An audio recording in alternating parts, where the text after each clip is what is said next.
வாழ்க வையகம், வாழ்க வையகம், வாழ்க வளமுடன்.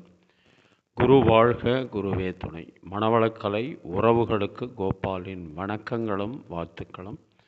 அருட்தந்தை வேதாத்ரி மகரிஷியின் வாழ்க்கை மலர்கள் என்ற நூலிலிருந்து டிசம்பர் 26 தொடரும் பதிவுகள் என்ற தலைப்பில் சிந்திக்கவிருக்கின்றோம். பிறந்தபோது நாம் ஒன்றுமே கொண்டு வரவில்லை. வாழ்ந்து கொண்டிருக்கின்ற போதும் பல கோடி ஆண்டுகள் ஆண்டு கொண்டிருந்த போதிலும் கூட குடல் ஜீரணமாகும் அளவுக்கு மேல் யாருமே உணவை உண்ண முடியாது. தான் சுமக்கும் அளவுக்கு மேலே உடையை தூக்க முடியாது. இதைத்தான் சங்ககால புலவர் ஒருவர் உண்பது நாழி உடுப்பது இரண்டே என்று கூறியுள்ளார்.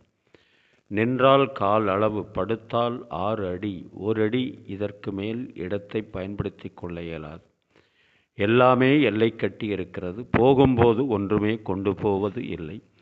என்றாலும் தொடர்ந்து என்ன வருகிறது என்று பார்க்கும்போதுதான் அவன் ஆக்கிய செயல்கள், அவன் அறிந்த அறிவு எல்லாம் வினையின் பதிவாக அறிவை பரம்பொருளிடத்திலே நெருங்கச் செய்யும் ஒரு பாதையாக, ஒரு வெற்றியாக அமைந்து விடுகின்றது.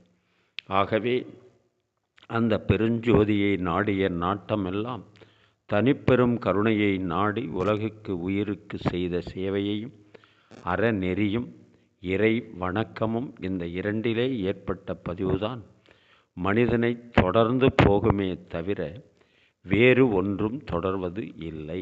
அருட்தந்தை அவர்கள் இந்த கருத்தை அடிப்படையாக கொண்டு ஒரு பாடலை கவனிப்போம். கடவுள் தந்த அழகிய உலகம், கடவுள் தந்த அழகிய வாழ்வு, உலகம் முழுதும் அவனது வீடு. கண்கள் மூடியே வாழ்த்து பாடு, கருணை பொங்கும் உள்ளங்கள் உண்டு, கண்ணீர் துடைக்கும் கைகளும் உண்டு. இன்னும் வாழணும் 100 ஆண்டு. எதை நாம் இங்கு கொண்டு வந்தோம், எதை நாம் அங்கு கொண்டு செல்வோம். அழகே பூமியில் அன்பில் வாழ்ந்து விடை பெறுவோம். கடவுள் தந்த அழகிய வாழ்வு, உலகம் முழுதும் அவனது வீடு.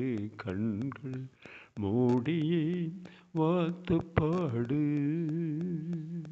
பூமியில் பூமியில் இன்பங்கள் என்றும் குறையாது. வாழ்க்கையில் வாழ்க்கையில் எனக்கொன்றும் குறைகள் கிடையாது. எதுவரை வாழ்க்கை அழைக்கிறதோ அதுவரை நாமும் சென்றிடுவோம். விடைபெறும் நேரம் வரும்போது சிரிப்பினில் நன்றி சொல்லிடுவோம். பரவசம், இந்த பரவசம் இங்கு வாழும் நாளில் எந்நாளும் இங்கே வாழுமே. கடவுள் தந்த அழகிய வாழ்வு, உலகம் முழுதும் அவனது வீடு. கண்கள் மூடியே வாழ்த்து பாடு. வாழ்க வளமுடன். நீங்களும் உங்கள் அன்பு குடும்பமும் வாழ்க வளமுடன்.